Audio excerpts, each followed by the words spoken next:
Mga kaibigan ko at mga nakapanood sa video ko, pasensya na po kayo at ako'y nagpapahinga sapagkat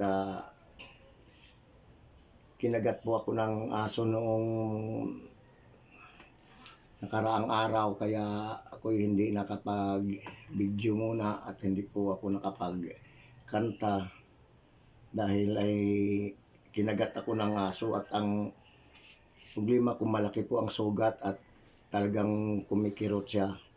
Pero na-injection na naman po ako sa anti-rabies at saka anti-tetano. Ang ano ko lang, kumikirot siya at talagang malaki po ang sugat at malalim po ang pagkagat ng aso sa akin at hindi nga ako halos binitawan. Kaya ito, pakita ko sa inyo yung aking sugat sa binti ko. Pagkalaki po, talagang sa gabi-gabi halos hindi ako nakakatulog kasi kumikirot siya at bawal po ako kumakain ng malalansa, kaya tubig-tubig lang muna at saka pasensya. Okay, talagang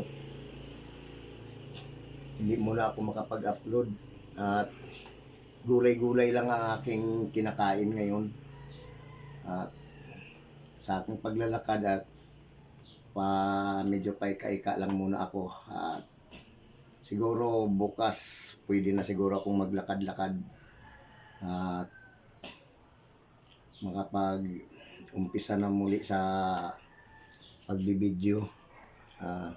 Talagang kumikirot yung ano ko, sugat ko. Ito yung sugat ko, talagang kumikirot talaga siya.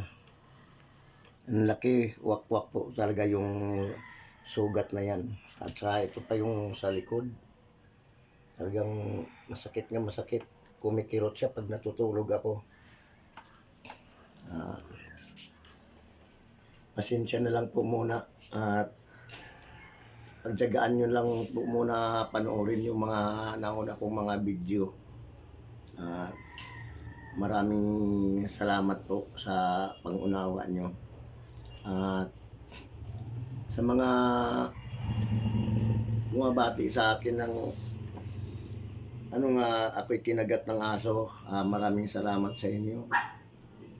At lalo-lalo na sa anak ko nga siyang gumasto sa pagpa-inject sa ospital at wala naman po akong kapira-pira at mabuti na lang at may anak kong bait at matulungin. Siya na po yung gumastos lahat. Ito po ako nagtitiis na lang sa pangailangan araw-araw. Budget lang kahit paano. Maraming salamat po. Thank you sa nanonood. Maraming salamat. Bye-bye po.